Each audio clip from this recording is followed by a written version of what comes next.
చూస్తున్నాం BRS working president KTR నేతృత్వంలోని party ప్రతినిధి బృందం నేడు ఢిల్లీలో పర్యటించనుంది. మూతపడిన Adilabad cement corporation of India ఫ్యాక్టరీని తిరిగి ప్రారంభించాలని కేంద్ర ప్రభుత్వాన్ని కోరనుంది. కేంద్ర భారీ పరిశ్రమల శాఖ మంత్రి కుమారస్వామిని బీఆర్ఎస్ బృందం కలవనుంది. కర్మాగారం తిరిగి ప్రారంభించాలని వినతి పత్రం అందించనుంది. ఈ పర్యటనలో కేటీఆర్ తో పాటు సిసిఐ సాధన కమిటీ ప్రతినిధులు కూడా పాల్గొనబోతున్నారు.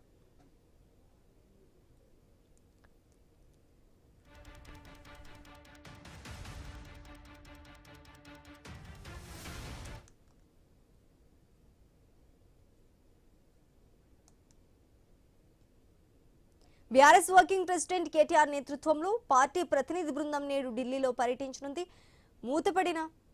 మూతపడిన Adilabad cement corporation of India ఫ్యాక్టరీని తిరిగి ప్రారంభించాలని కేంద్ర ప్రభుత్వాన్ని కోరుంది. కేంద్రం భారీ పరిశ్రమల శాఖ మంత్రి కుమారస్వామిని బీఆర్ఎస్ బృందం కలవనుంది. కర్మాగారం తిరిగి ప్రారంభించాలని వినతి పత్రం అందించనుంది. ఈ పర్యటనలో కేటీఆర్ తో పాటు సిసిఐ సాధన కమిటీ ప్రతినిధులు కూడా పాల్గొనబోతున్నారు. ఇక ఇదే అంశానికి సంబంధించి పూర్తి డీటెయిల్స్ మా ప్రతినిధి శ్రీనివాస్ అందిస్తారు. శ్రీనివాస్,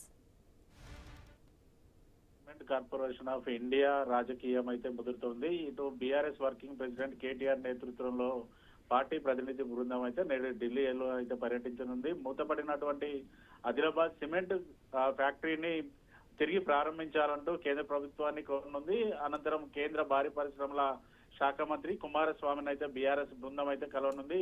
కర్మాగారం తిరిగి ప్రారంభించాలంటూ కూడా వినతి పత్రం అందజేయనున్నారు. ఈ పర్యటనలో కేటీఆర్ తో పాటు సిసిఐ సాధన కమిటీ ప్రతినిధులు కూడా పాల్గొన్నారు. అయితే గత 2-3 ఏళ్ల క్రితం నుంచి కూడా సిసిఐను పూర్తిగా తుక్కు కింద అమ్మాలనే కేంద్ర ప్రయత్నాలు అయితే కొనసాగుతూ ఉండగా ఇటు సిసిఐ సాధన కమిటీ పేరుతో బీజేపీ ఇతర పార్టీలన్నీ జేఏసీగా ఏర్పడ్డాయి. వివిధ రూపాల్లో నిరసనలు, ధర్నాలు, రాస్తారోకోలు, ఆందోళన కార్యక్రమాలు చేపట్టాయి. అయితే తాజాగా సిసిఐ పరిశ్రమలో ఇటు సిసిఐ పరిశ్రమకు సంబంధించి కూడా తుక్కు కింద అమ్మివేయడానికి కేంద్రం అయితే తాజాగా ఈ టెండర్ ద్వారా ఫ్యాక్టరీని, ప్లాంట్, యంత్రాలు, భవనాలను తుక్కు కింద విక్రయించేందుకైతే దాదాపు 43 కోట్ల నుంచి 50 కోట్ల విలువైన టెండర్లను అయితే ఢిల్లీ, ముంబైకి చెందిన ప్రైవేట్ సంస్థలకైతే అప్పగించింది. ఇందుకు సంబంధించి కూడా ఈ టెండర్ దక్కించుకున్నటువంటి హెచ్ఆర్ అనే సంస్థ పరిశ్రమలో ఉన్నటువంటి తుప్పు పట్టిన యంత్రాలను తొలగించే పనులు అయితే గత నెలలో చేపట్టించింది. మరోవైపు భారీ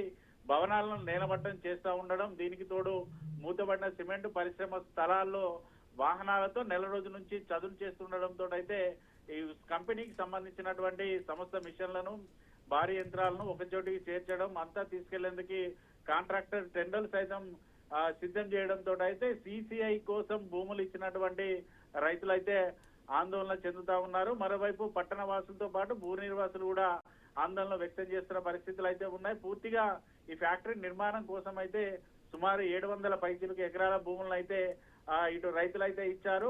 ఇటు ఒకవేళ సిమెంట్ ఫ్యాక్టరీని కనుక పునఃప్రారంభించకపోతే మాత్రం ఖచ్చితంగా తమ భూములను అప్పగించాలంటూ కూడా రైతులైతే డిమాండ్ చేస్తున్న పరిస్థితులు అయితే ఉన్నాయి. మరోవైపు ఆదిలాబాద్ లో ఇటు ఎయిర్పోర్ట్ నిర్మాణానికి సంబంధించినటువంటి పనులు శరవేగంగా అన్ని కొనసాగుతున్న క్రమంలో కూడా ఇటు సిసిఐకి సంబంధించినటువంటి భూములను ఎయిర్పోర్ట్ కి ఇస్తారంటూ కూడా కొన్ని అనుమానాలు అయితే వ్యక్తమవుతున్నాయి. అయితే ఇటు ఎయిర్పోర్ట్ కనుక తమ భూములను కేటాయిస్తే మాత్రం తమ ఊరుకునేది లేదంటూ కూడా రైతులైతే హెచ్చరిస్తా ఉన్నారు. పూర్తిగా సిసిఐ పరిశ్రమకు సంబంధించిన పరిశ్రమ పరికరాలన్నిటిని కూడా తుక్కు కింద అమ్మేసి కూడా ఈ భూములన్నింటినీ రియల్ ఎస్టేట్ బడా వ్యాపారుల చేతుల్లో కట్టబెట్టడానికే బీజేపీ పార్టీ ఇవన్నీ కుట్రలు చేస్తుందంటే కూడా కాంగ్రెస్, బీఆర్ఎస్ తో పాటు సిసిఐ సాధన సమితి సభ్యులైతే ఆరోపణలు అయితే చేస్తా ఉన్నారు.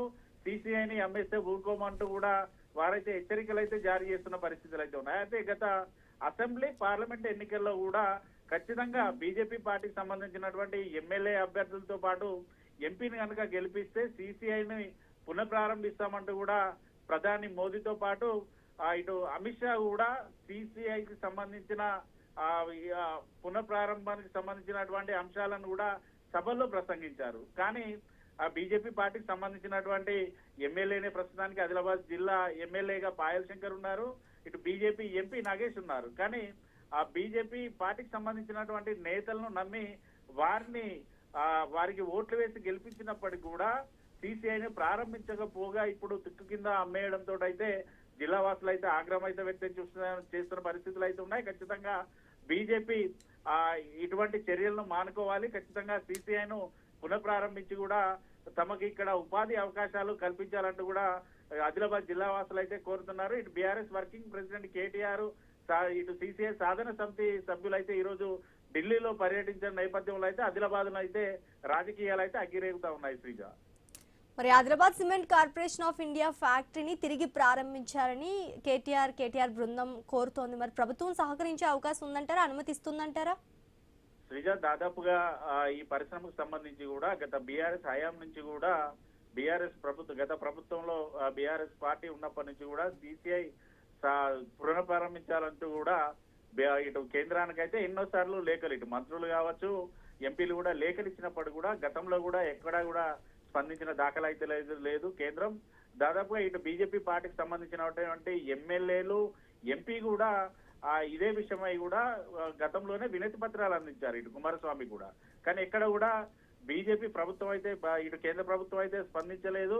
మరోవైపు తుక్కు కింద అమ్మేయడానికి టెండర్లను కూడా పిలవడంతో పూర్తిగా సిసిఐ కొలాప్స్ అవుతుంది అనేది కూడా ఇటు జిల్లాలోనైతే కొంత చర్చనీయాంశంగా మారింది. దాదాపుగా ఈ సిసిఐ కింద ప్రత్యక్షంగా 1500 మందికి ఉద్యోగాలు కల్పించిన అవకాశాలు ఉండగా పరోక్షంగా దాదాపుగా 2500 మంది కూడా పరోక్షంగా ఉపాధి జరిగింది. దాదాపుగా 4000 నుంచి 5000 మంది అయితే సిసిఐ నడిచిన రోజుల్లోనైతే 5000 మంది వరకు కూడా ఉద్యోగాల కల్పన అయితే జరిగింది ప్రత్యక్షంగా పరంగా. దాదాపుగా ఫ్యాక్టరీని మూసివేసి దశాబ్ద కాలాలు అవుతున్నప్పటికీ కూడా ఈ పునఃప్రారంభం కాకపోవడం, పూర్తిగా లాభాల్లో ఉన్నటువంటి సిసిఐని నష్టాలను చూపెట్టి పరిశ్రమను మూసివేశారంటూ కూడా ఆరోపణలు అయితే వ్యక్తం చేస్తున్న పరిస్థితులు అయితే ఉన్నాయి. దాదాపుగా 100 ఏళ్లకు సరిపడా ముడి సరుకుతో పాటు సున్నపురాయి నిక్షేపాలు ఈ సిమెంట్ పరిశ్రమకు అవకాశం ఉన్నప్పుడు కూడా కావాలనే ఈ ఫ్యాక్టరీ సిసిఐని మూసివేశారంటూ కూడా మొదటి నుంచి కూడా ఇతర పార్టీ నేతలతో పాటు సిసిఐ సాధన సమితి సభ్యులు, రైతులు కూడా ఆరోపణలు అయితే చేస్తున్న పరిస్థితులు అయితే ఉన్నాయి. కేవలం ఈ భూములను రియల్ ఎస్టేట్ వ్యాపారులకు అమ్మడానికే సామాగ్రిని తుక్కి కింద అమ్మే ప్రయత్నం చేస్తున్నారంటూ వారైతే ఫైర్ అవుతున్న సిచ్యువేషన్స్ ఉన్నాయి. మరి గతంలో ఇటు బీఆర్ఎస్ పార్టీకి సంబంధించిన నేతలు కూడా వినతి పత్రాలు ఇచ్చారు. బీజేపీ పార్టీకి సంబంధించిన నేతలు ఇచ్చినా కూడా ఎక్కడ కూడా కేంద్రం అయితే సానుకూలంగా స్పందించలేదు. కానీ ఇప్పుడు ఇస్తున్నటువంటి ఈ వినతి పత్రం తోటి పూర్తిగా బీజేపీని ఇరకాటంలో పెట్టే ప్రయత్నాలు అయితే కొనసాగుతున్నాయి. ఎందుకంటే గతంలో బీజేపీ పార్టీకి సంబంధించిన ప్రధాని అమిత్ షానే హామీ ఇచ్చారు సిసిఐ పరిశ్రమను పునఃప్రారంభిస్తామని. కాకుంటే ఇప్పటి వరకు ప్రారంభం కాకపోగా పూర్తిగా నిర్మాణాలను కొలాప్స్ చేస్తూ ఉండడంతో కూడా ఇటు ఆదిలాబాద్ జిల్లాకు సంబంధించి కూడా కాంగ్రెస్ పార్టీ, ఇటు బీఆర్ఎస్ పార్టీతో పాటు ఇతర పార్టీలు అన్ని కూడా బీజేపీ పార్టీని అయితే కార్నర్ చేస్తా ఉన్నాయి. ఖచ్చితంగా బీజేపీ పార్టీని ఇరకాటంలో పెట్టే పరిస్థితులు అయితే ఉన్నాయి. ఈ మరోవైపు ఆదిలాబాద్ కు సంబంధించి కూడా బీజేపీ పార్టీకి సంబంధించిన నేతలు కూడా గతంలో కొన్ని ఆరోపణలు చేశారు. తాము వినతి పత్రాలు ఇస్తున్నాం తప్ప ప్రతిపక్షాల్లో ఉన్నటువంటి పార్టీలు కానీ అధికార కాంగ్రెస్ పార్టీ కూడా ఎక్కడ కూడా కేంద్రానికి వినతి పత్రాలు ఇచ్చిన సందర్భాలు లేవంటూ కూడా వారు కొన్ని ఆరోపణలు కూడా చేశారు ప్రెస్ మీట్ లో. దీంతో ప్రస్తుతానికైతే కేటీఆర్ ఇటు వినతి పత్రం ఇవ్వడానికి వెళ్తున్న నేపథ్యంలోనైతే కొంత రాజకీయ దుమారం అయితే రేపుతోంది. మరి కేటీఆర్ వినతి పత్రం తర్వాత కేంద్రం ఏ రకంగా స్పందించుతుందో చూడాలి. ఒకవేళ స్పందించకపోతే మాత్రం పూర్తిగా బీజేపీకి నష్టం చేకూరే అవకాశాలు అయితే ఉమ్మడి ఆదిలాబాద్ జిల్లా ఉన్నాయి. Thanks for the update Srinivas.